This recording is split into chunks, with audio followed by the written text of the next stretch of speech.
because we're all impacted by it, right? We are. Even if that type of operational technology, if it goes down, if the power grid goes down, or we stop getting Traffic lights stop working, if we can't get clean drinking water, if we can't get rid of waste. The New Zealand Tech Podcast, brought to you by Gorilla Technology, proactive and strategic IT. Hey folks, greetings and welcome along to the New Zealand Tech Podcast. I'm your host Paul Spain, and great to have Joshua Alcock from Fortinet joining us today. How are you? I'm great, thanks. Thanks for having me. Yeah, it's good to be here. Great to have you on the show. Real privilege. Maybe you can give folks an overview of where you fit into this big wide world of tech and cyber. Yeah, so Fortinet is a cybersecurity vendor. Obviously, we've been around for quite a while, have quite a large footprint, specifically within the New Zealand market. But I fit into what we call operational technology cybersecurity, which is focused on protecting what are effectively critical assets for a wide range of industries, such as power generation, water treatment, manufacturing, and so forth. Pretty critical infrastructure, isn't it? We kind of need that stuff going on an ongoing basis. It keeps the world moving. Yeah. Oh, well, great to have you here. Before we jump in, of course, big thank you to our show partners, to 1NZ, 2 Degree Spark, HP, Workday, and Gorilla Technology. Really appreciative of their support for the show and, of course, their broader involvement in New Zealand's tech and innovation ecosystems. Now, today we've got some big news. It's kept me pretty busy talking to different media today. Is AWS have, well, however you want to put it, finally launched. Anyway, they've got their through availability zones here in New Zealand, so they're really turned on service for New Zealand locally. And I think, I can't remember the exact discussion that we had, but when Rod Drury was in here a couple of weeks ago and, we were talking a little bit about, hyperscalers being in New Zealand and possibly this was a chat we had off here, I can't recall, but anyway, we were sort of chatting around, some of the hyperscale data centers or projects had sort of been frozen in varying places. And I was kind of starting to wonder, is AWS actually going to be launching something here? So, yeah, it's really encouraging to hear that that news today. There's probably a little bit of a mix-up if you're looking around some of the news headlines in the media. I opened up stuff this morning whilst the story was under embargo, and there was a headline that really was just a reprint of the headline that we had 4 years ago in terms of AWS's original announcement of a $7.5 billion investment and so on. And that particular article didn't actually mention that they were opening today, but I think the Prime Minister had mentioned something about it on a radio interview this morning. So it seemed to be a little bit of a mix-up across some of the media trying to understand what had actually been announced and what was going on. But I think, really pleasing to see that, we've now got Microsoft and AWS with a pretty decent New Zealand capability.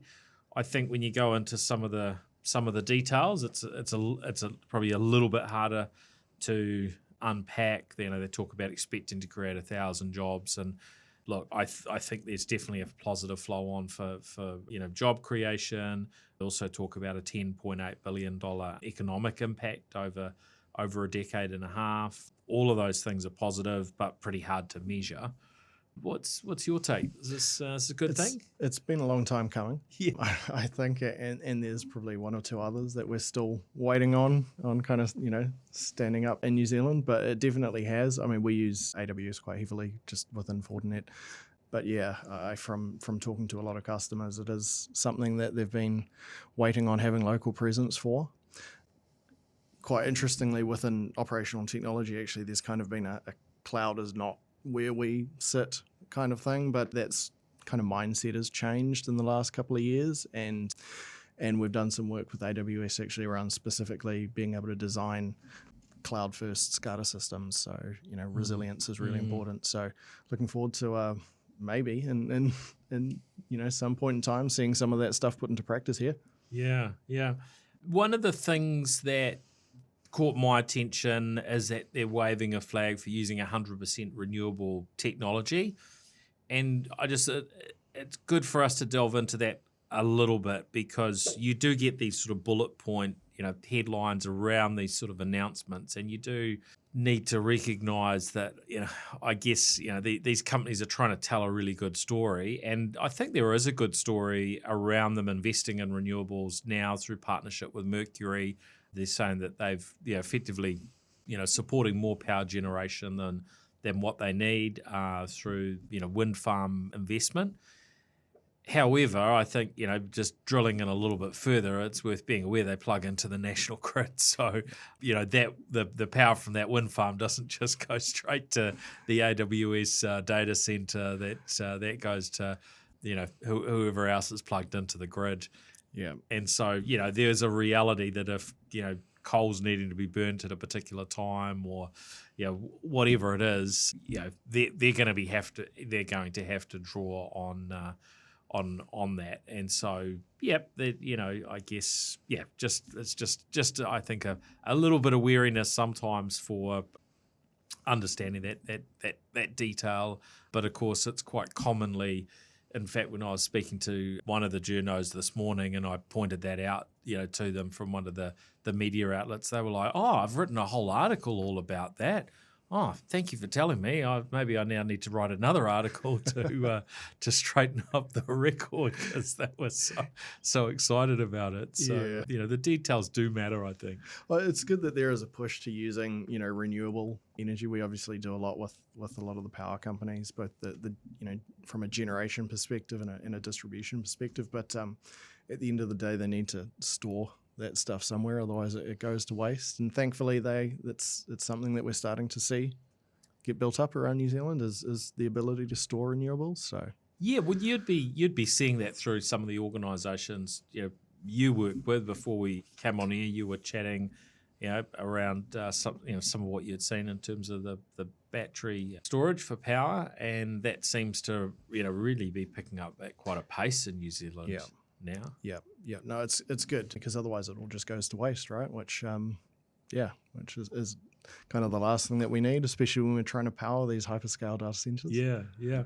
Now, you live out sort of west direction, where a lot of these data centers have been visible. Now, there's one in particular that I think there's a fair bit of news about in the past, and it was saying, well, they haven't, there's been issues to do with, I think to do with water and resource consents and so on, and I think that was the media reports were sort of saying, oh well, AWS is stalled because this data center doesn't seem to be moving forward.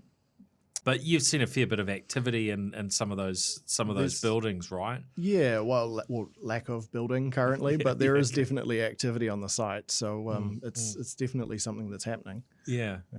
So on that basis, part of the queries to AWS were in relation to who owns the infrastructure, where is it, and so on. And usually they don't tend to answer those sorts of things. They're like, oh, for protecting everybody's data, we would never tell you, and so on. But usually it's just a period of time, and most of that information does tend to and they kind of come in the public domain, right? Yeah, and they stick out like a sore thumb as well. Yeah, it's kind of hard to miss. It's not just like it's trying really hard not to look like a data center. It's probably a data center. Yeah. I was at Dawn Aerospace in Christchurch yesterday, and they're funny because there's no sign on the outside of the building to say that it's Dawn Aerospace, but it's pretty easy to find out, where Dawn Aerospace are, and as soon as you come up, close enough to sort of see through the windows, you can see big Dawn Aerospace, logo on the reception desk. Yeah, but, very nice of them to have me, and I think there are reasons why you keep some of this sort of stuff, not completely public, but usually you can't completely hide that information either, right? Yeah, there's a giveaway with all the generators and the air conditioning units that you see on the side of it. But you're right, it is just ultimately to protect the data that's inside, right? Now, part of that sort of curiosity around the data centers is, who owns them, how much of this stuff is outsourced, has actually been built by, by Amazon and fully owned by them. And we don't have that full clarity at the moment. But also the announcement that they had made going back 4 years was in relation to, the $7.5 billion investment, the 1,000 jobs, the 10.8 billion in economic impact over 15 years. Interestingly, when the country manager was questioned around those things and how, what period is that investment and so on, there was an unwillingness to answer that question. So I do wonder whether there have been some changes from what was initially announced, since they're no longer necessarily committing to those same things. It could just be that because the opening was delayed, that therefore some of the investment has been delayed and stretched over a slightly longer period. But it's probably one of those things that will remain something of a mystery. Yeah, I think so. I don't think you'll have 1,000 people working in the data center. Not at all. But I think regardless, it's good that we have it here finally. Oh yeah. I mean, very pleasing. We haven't heard much from Google for a while, so they initially made an announcement 2022.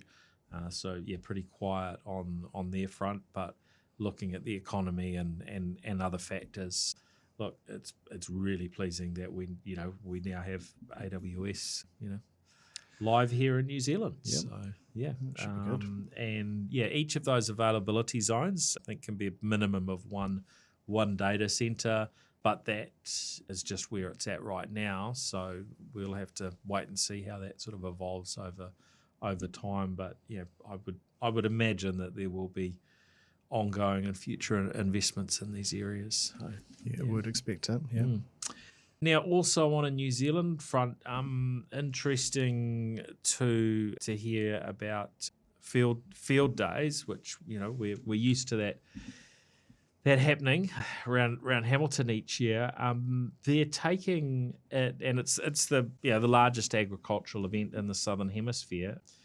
They're taking it to Brazil, to Sao Paulo in 2027. So, that's got to be a good thing for our agri-tech sector to be, taking an event like that to Brazil, which is a pretty massive market, and I think the opportunity for New Zealand in terms of exporting more and more in the agri-tech sector is pleasing. So it'd be one to follow with interest, but I'm sure there'll be a bunch of companies in the agri-tech space that will be signing up to go and present what they've got to the Brazilian market. Yeah, I think we've got a pretty good history in terms of innovating in the kind of agriculture tech side of things, or precision agriculture, especially around IoT. But nice segue there with the Amazon to Amazon. Yeah.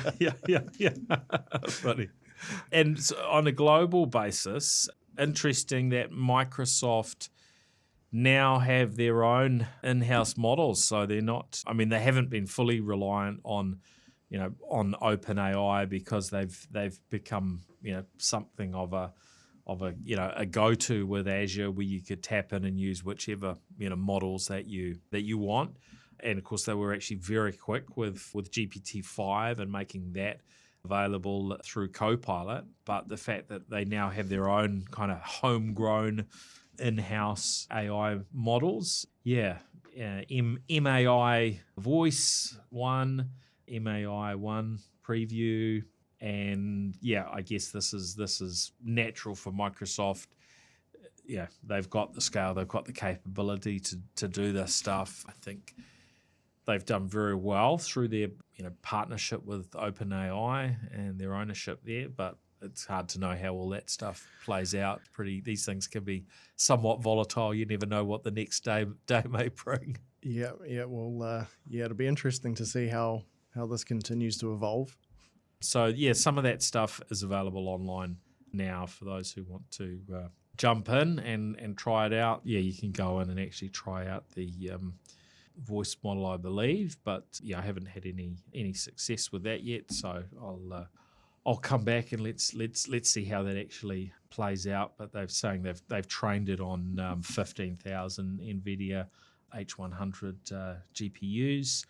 So that's a reasonable investment right there. It is. It'll be interesting to see how the kind of the threat actor side of things adopts this as well, because it's always something that is, we use things for the good side and the bad guys use this technology for the bad as well. So always, yeah.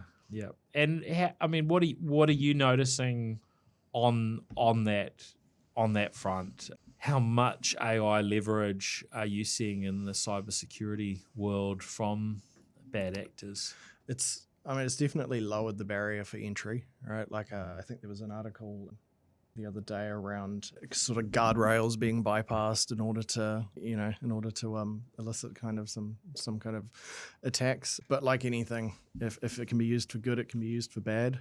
Synthetic voice obviously is something that can then be used for phishing and things like that. So yeah, but it has been it's just made everything easier for both the bad guys and the good guys to stop them. So. Yeah. Workday have put out a new research in relation to AI agents, and there's a whole lot in there, and we'll link to that report from nztechpodcast.com site and the supporting post for the episode. But there were a couple of kind of headline numbers that jumped out at me. One, the majority, 75% of workers are comfortable teaming up with AI agents. But it was the next one that really caught me. But only 30% say they're comfortable being managed by one. I mean, I'm surprised anybody wants to be managed I'd hope by that number would be an zero, AI agent, right? That was like, what?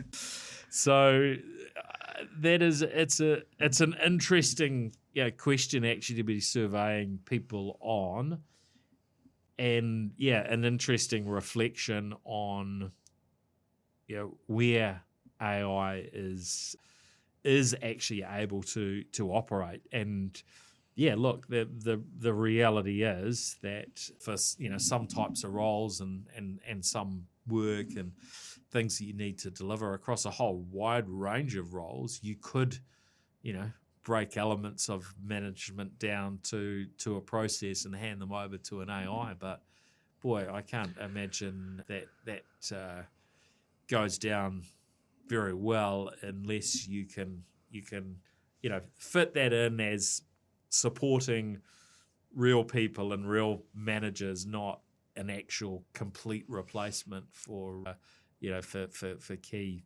management within a business. It's quite dystopian, isn't it?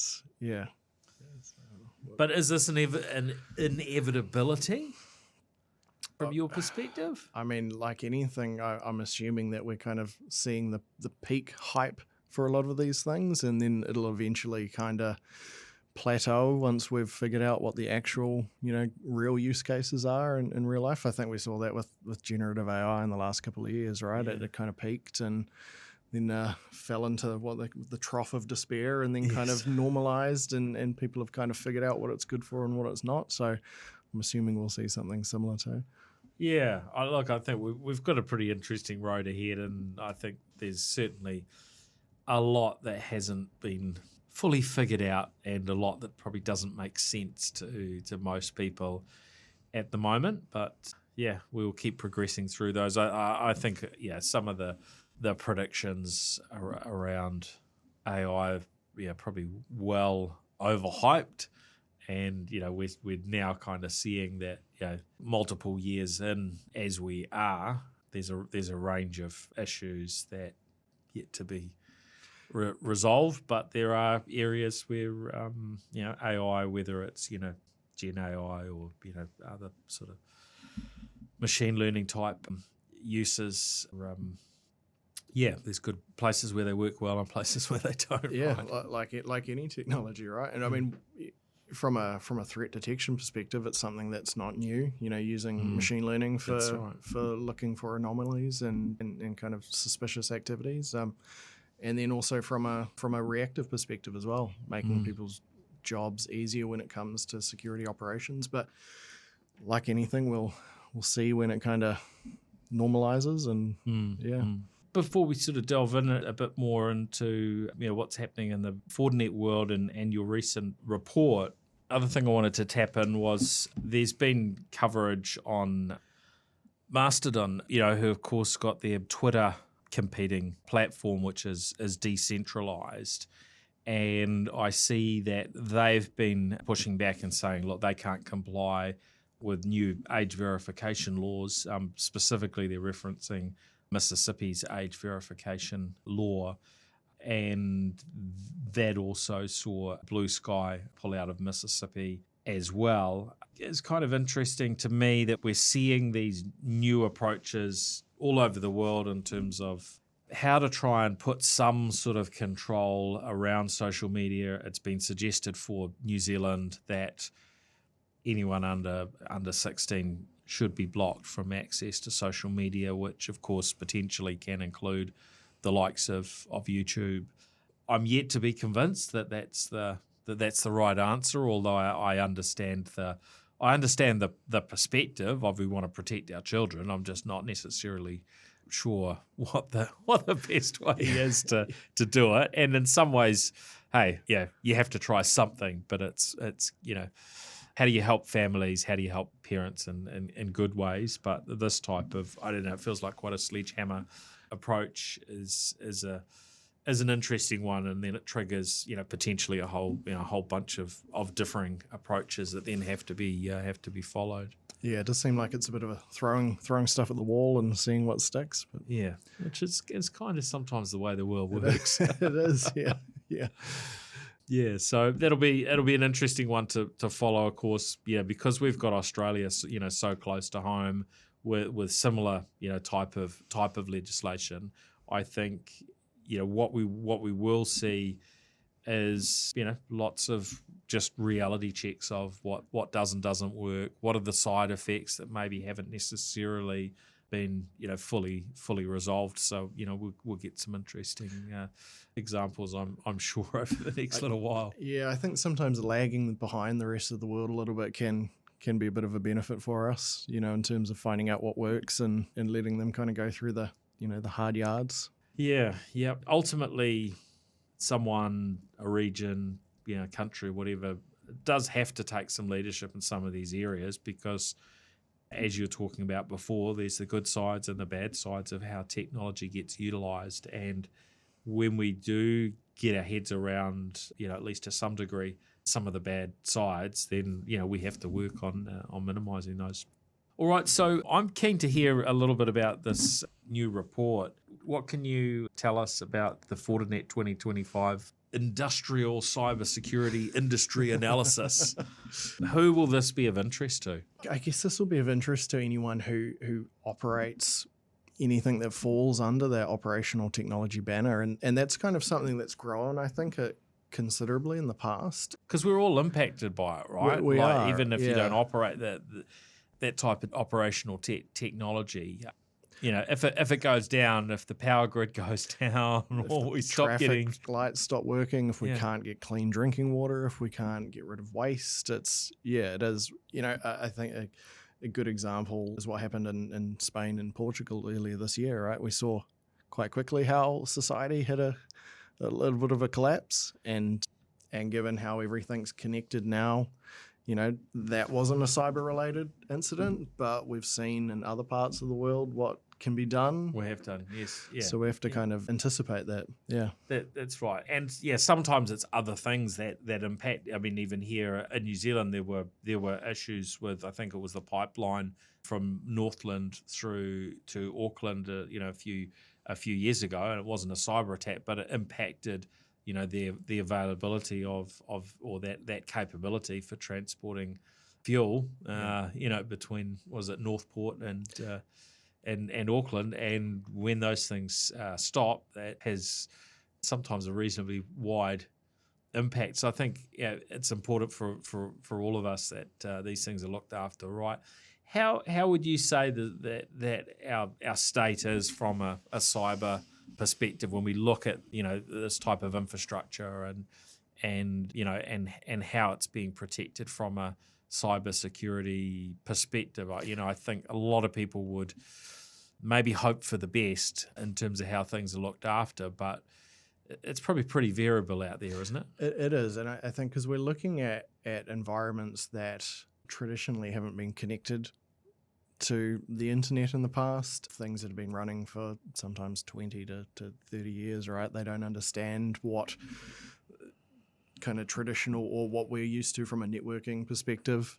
I think initially with a lot of, and we learn a lot when it comes to sort of attacks on critical infrastructure from what's happening in conflicts, right? And initially, a lot of this stuff was, what happens when someone gets in and they don't know what they're doing, because a lot of this stuff may be exposed to the internet, and disruptions are caused there. If you are familiar with Shodan and you search on Shodan for internet exposed industrial control systems, there is a lot of stuff out there, unfortunately. And then we have obviously the kind of the nation state type targeting towards, critical infrastructure. But it is definitely something that is nowhere near as mature as the IT side of businesses. But fortunately, in my experience, the people that I deal with here in the industry all have kind of the right idea. They are all trying to do the best they can with what they've got.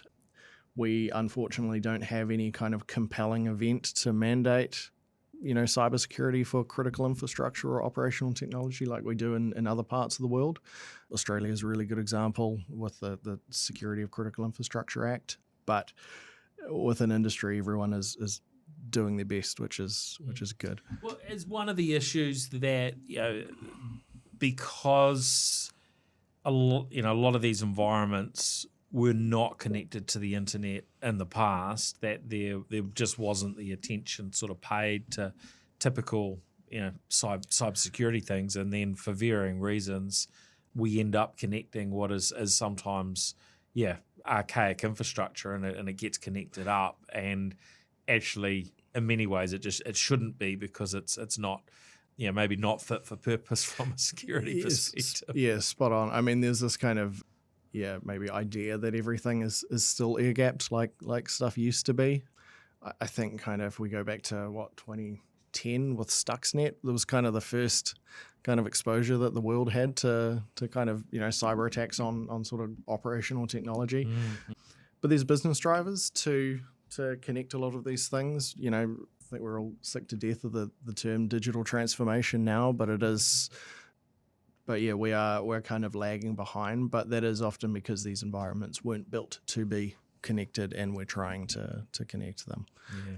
We see newer environments that are being built and energy, specifically around green energy, things being built securely, built with intent to be connected, and we're looking a lot better in that aspect. But unfortunately, a lot of the operational technology or critical infrastructure side of things is still quite legacy. So maybe tell us a little bit about the report. Is this an annual report that Fortinet are putting out? Yeah, it's an annual one that we put out. We've done it for the last few years, and it's kind of targeting a range of people across a range of organizations across the world to get a good picture of that. One thing, though, I guess that kind of comes out at the end of it is cybersecurity for operational technology is becoming more visible to the business. We take a very different approach than we do for traditional IT cybersecurity. It's a safety and availability first approach, as opposed to a lock everything down and segment it and isolate it. Because what we're used to doing for IT is supporting the business, but what we're doing with OT is the business. If a power company can't generate and distribute power, or a manufacturing plant can't make what they're supposed to be making, the business suffers very quickly, or if they can't keep people safe. It's a lot more than just kind of my emails or something like that.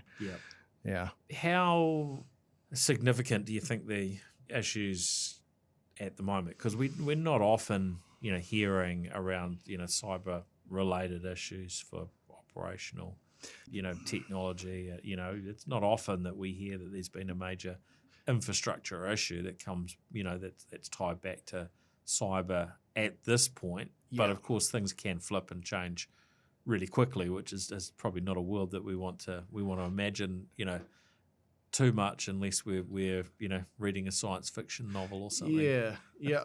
I think outside of kind of regions of conflict, a lot of it is maybe attacks on IT infrastructure that then affects the OT side of the business. Colonial Pipeline was a really good example. Yeah, that's right. Right, it was an attack on the IT side of the business, but Had a just to flow be on. safe, they shut down the distribution side. So, whereas and then there's kind of attacks on critical infrastructure from a nation state perspective, where depending on who's doing it and who the target is, it may not necessarily. They might not want to be seen. They might be doing it for espionage purposes or for pre-positioning purposes or something like that, whereas other countries may want to have a destructive impact. But yeah, it's like anything in cybersecurity, right? We're kind of dealing with people, process, and technology. We're trying to change mindsets. Unfortunately, a lot of these mindsets that we're kind of trying to change have been doing things a particular way for 20 plus years, and it's people are difficult to sway sometimes. Yes, we all like to not have to change. So how are attackers targeting OT, different from how, IT environments get targeted? I mean, I don't think, up until recently, it hasn't really been anything different than how they've been targeting IT infrastructure. There's a lot of commonality. There's obviously a lot of differences between these sorts of environments. A lot of what's used in OT environments is PLCs, SCADA systems, that sort of thing, which are unique to that. But then they also rely a lot on Windows systems. There's your standard kind of switching and things like that in these environments. So vulnerabilities in those are targeted. Often a lot of the time it is just things are connected in ways they shouldn't be and accidentally exposed. But yeah, there's definitely, I think it was in the last kind of couple of years, there's been more specific attacks targeted towards these sorts of environments, but they have a lot of backing behind them. They are generally nation state kind of backed or state adjacent or aligned. Yes, yeah. Whereas your kind of traditional script kiddie is not going to, necessarily have access to that tooling. But there is also a big crossover now between kind of cybercrime groups and that kind of state aligned side of things. So leveraging shared infrastructure and shared tactics and techniques. Yeah. So are you seeing a lot of these sort of entities with, that are responsible for our infrastructure or have operational technology getting those environments audited? Is that becoming more and more common that they're getting somebody to come in and sort of sense check where they're at and reveal for them, where they need to be investing and paying extra attention? Yeah, definitely. It is something in the last couple of years that has become a lot more prevalent, thankfully. A lot of it, I think, is looking at what's happening in the rest of the world. We've got, what's happening in Australia with the Security of Critical Infrastructure Act, which has been in place for a number of years now through a number of iterations, which means they've kind of learned a lot of the hard lessons. A lot of what's coming out of Singapore and other countries and the APAC region as well is giving us a good idea of what we should be doing. There's still no mandate or anything here, and hopefully there will be soon, because it would be nice to have kind of a you must be this tool to ride type thing, right? A kind of a base level of security, because at the end of the day, this stuff affects everyone. But yeah, there is definitely a focus, and thankfully, a lot of the organizations are taking notice of what should be or could possibly be coming their way and doing what should be done. None of it is really anything outside of what you should be doing from a good cybersecurity hygiene perspective anyway. So... But there are some extras, I guess. I think about this. Our team at Gorilla Technology, often involved in going in and doing these sort of cybersecurity audits. And I have wondered, this obviously varies from organisation to organisation, but yeah, how far should you go, and access control systems, I guess, sort of fit into this sort of world. And I've seen some interesting bits and pieces to do with the way some of these things are run, and I may have mentioned this previously, but I remember going into during the COVID window into one of New Zealand's largest, tallest office blocks, and for some reason the lifts weren't able to take you up to the floors, so they just handed you a swipe card. And the swipe card that we were handed, I decided just to test it out on some other tenancies and on the tenancy we were visiting, because it was really just supposed to get us access to that particular floor. It turned out that was kind of a master key, fully enabled to access any entity within the building from what we could see, whether that was a big multinational firm, a government agency, or what have you. And it seems to be that's an area that often misses out on attention. That's sort of more on the physical kind of security side, but all of these things are part of the picture that probably don't generally get a look in with a traditional cybersecurity audit, certainly not for sort of smaller firms anyway. Yeah, and kind of going back to what you're saying about data centers, right? You've got all the access control, you've got all the power side of things, the cooling, you have, CCTV cameras, and which are no longer really closed circuit anymore. They're, everything's connected. The scope of OT is kind of expanded to include a lot of the IoT stuff, the medical IoT devices.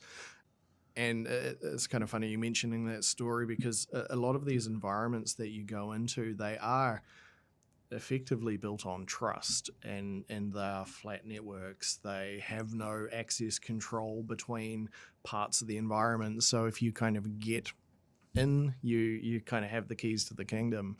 And that's something that has been kind of pushed, I think, as an approach. As SANS Institute have a really good list of 5 controls that they talk about for securing OT. And the first one is, it's around figuring out what you've got, in your environment, because obviously you need to know what you're protecting. Yep. But then you have things around, what are your crown jewels? What actually do you need to protect, and how can you protect it? And in a lot of these environments, you have legacy things that can't be patched. You will see Windows XP systems. You'll see things older than that the vendor might not support if they are patched. So how do you secure those while still allowing a plant to function? It's an interesting side of the business. It's like what we were doing in IT 15 years ago, right? Yeah. I was in a factory yesterday, and the equipment that they happened to be running on the floor in that case was at the more modern end of things. But anyone that has walked the floor and some of these factories, some of that tech it's not bleeding edge. Is really old. Yeah. And if those things get connected to the internet, which they can do for varying reasons, then probably opening up some pretty scary level of threats. Yeah, and I think it's taking a risk-based approach to this stuff. Kind of, do you need to do certain things? If you do, then are you aware of all the risks associated with it? But then it's also the same thing around protecting them as well.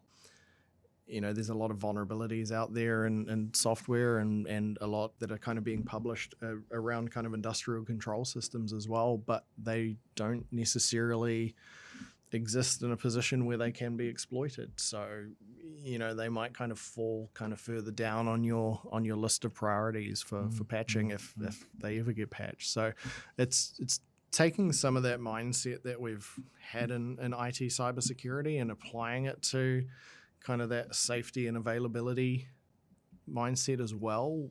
but in small pieces, because it is, something that this stuff that we're talking about is very simple stuff. It's just not easy to execute at all in these environments. Yeah. That's great. So if folks are interested in having a look at the report, we will link that from NZ Tech Podcast website, and I think from the show notes, I believe. So anything else that you'd like to add there, Joshua? No, I just think it's really good that this is becoming a topic of interest for people, because it is something that is kind of has a big impact on society in general, right? And operational technology and critical infrastructure is becoming more and more of a target.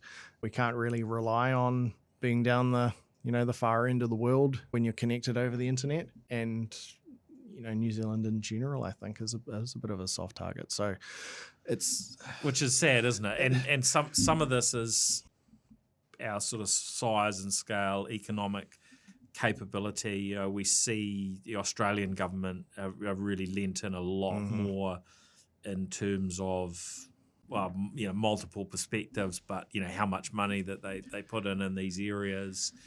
And New Zealand, for varying reasons, we end up in a somewhat different world, and I hope that we get on okay, but hope isn't a strategy. Is it? It's not all. I mean, there is we are seeing a lot of these organizations take it upon themselves though to do a lot of stuff around strengthening their resilience, even though they aren't mandated to. So, it's good to see that, and hopefully we end up, continue on that track where we end up in a position where we are, more cyber resilient for our critical infrastructure systems. Yeah. Good. And for folks that are listening in and they may be keen to learn a little bit more, what is it that Fortinet can do in terms of in this space? There's kind of three key things that we sort of focus on for operational technology from a cybersecurity perspective. The first one's around helping people get better visibility into their environment. You've got to protect stuff that exists. The second thing is kind of then exactly like you said, with being able to walk throughout the building. How do you kind of restrict access within the environment? It's kind of one of those things where we're not talking about an if it'll happen to you. We're not even really talking about a when. It's now often a when you discover that it's actually been happening to you for quite a while type thing. But and then the other thing is we're focusing on quite a lot is around secure remote access into these environments, because a lot of these environments are extremely complex. The skill set to manage them doesn't often exist within the organization. So third parties are going to be coming in and managing a lot of this stuff, and there's some cowboy stuff that goes on out there. So, unfortunately true, yeah. And we're all part of a big supply chain, so we've got to kind of do our part. Yeah, good stuff. Well, thanks very much for joining me on the show. Thanks for having me, Paul. Really good to have you. And, of course, big thank you to our show partners, to Workday, 1NZ, 2 Degrees, Spark, HP, and Gorilla Technology. Thanks, everyone, for joining us. Now, if you've been listening to the audio, then encourage you to follow us across on the likes of YouTube. You can follow myself on LinkedIn. We often live stream there on a Tuesday afternoon as well. And we're on X and Facebook as well from a video perspective. And of course, if you've been watching the video, then make sure you're following us on those audio podcast platforms, the likes of Spotify, Apple Podcasts, your favorite podcast app. And these days, I guess YouTube Music as well is becoming an increasingly common platform for podcasts. So, thanks, everyone. We'll catch you again on the next episode next week. And if you've got any comments, feel free to get in touch via the website. All right. Haere. The New Zealand Tech Podcast, brought to you by Gorilla Technology, proactive and strategic IT.